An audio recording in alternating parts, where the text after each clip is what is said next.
Learn English collocations with house and home. The word home simply means a place where you live.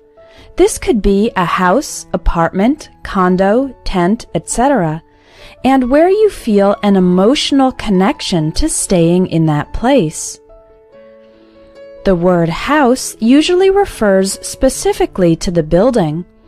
A house is an independent building, different from an apartment, which is one unit inside a shared building. Let's look at some collocations, typical combinations of words with house and home. We'll start with adjectives used with the word home. A broken home refers to a family in which there are serious problems that separate the family, such as divorce, abuse, or a parent being in prison.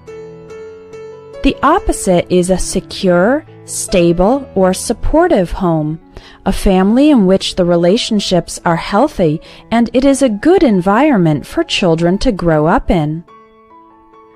There are special types of homes for older people. A retirement home is a place where people can live after they retire, after they stop working around age 65. Retirement homes may be apartments, or they may be individual houses close together. They might often include activities and social events. People living in retirement homes are usually still active and independent. For old people who need more medical care, they can live in a nursing home. A nursing home is a place where old people live and have access to nurses, doctors, and aides who can help them with the tasks of daily life. Now let's look at some verbs that are used with the word home. We often use the verbs come, get, go, and leave with home. Note that we never say to home, go to home, come to home, etc. This is not correct. The word home does not require the word to. Here are some examples. When are you coming home?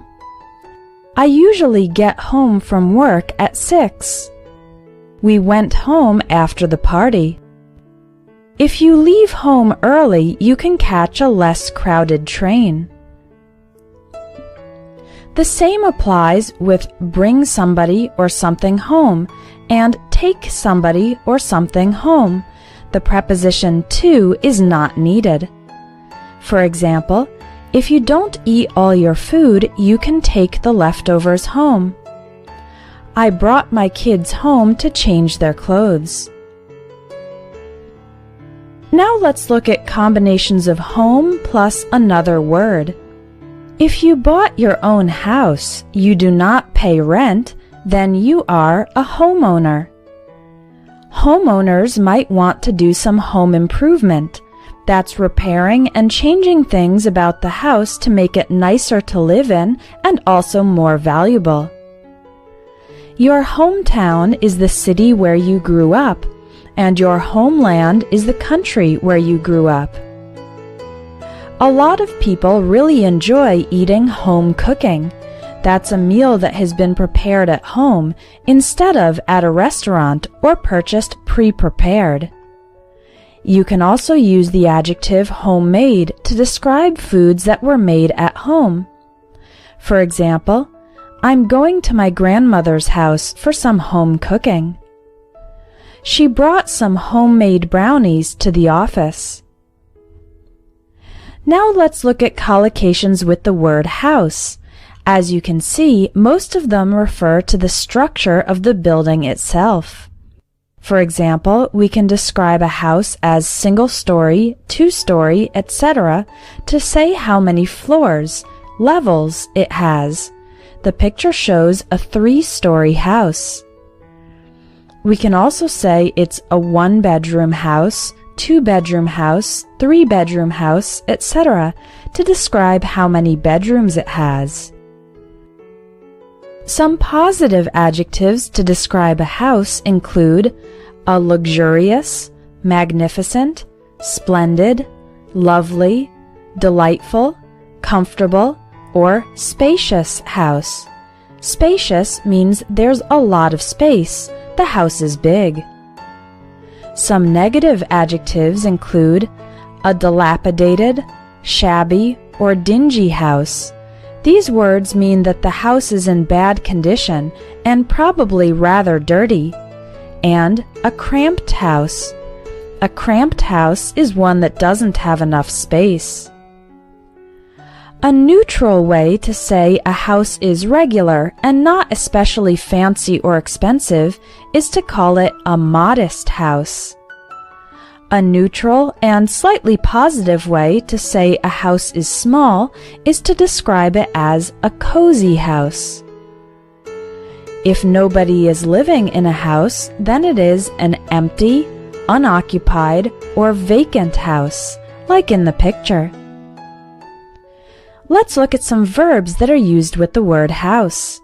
You can buy a house and sell a house. If you are paying money every month to live in a house, then you are renting the house. But if you own the house and someone else is paying you money every month to live there, then you are renting the house out. Construction companies build houses and also demolish houses. That means destroy them or knock them down when they are old and no longer safe. If a homeowner borrowed money from the bank to buy the house, but then has financial difficulty and stops paying the bank back, then the bank might repossess the house, take the house away from the owner so that it now belongs to the bank. Other ways to talk about home improvement include redecorating, refurbishing, remodeling, and renovating the house. All of these verbs refer to improving the house and making it nicer, like in the picture. When you are looking for a place to live, you are house hunting. After you move into a house, you might throw a housewarming party to celebrate the fact that you entered your new residence. A married woman who takes care of the house and kids while her husband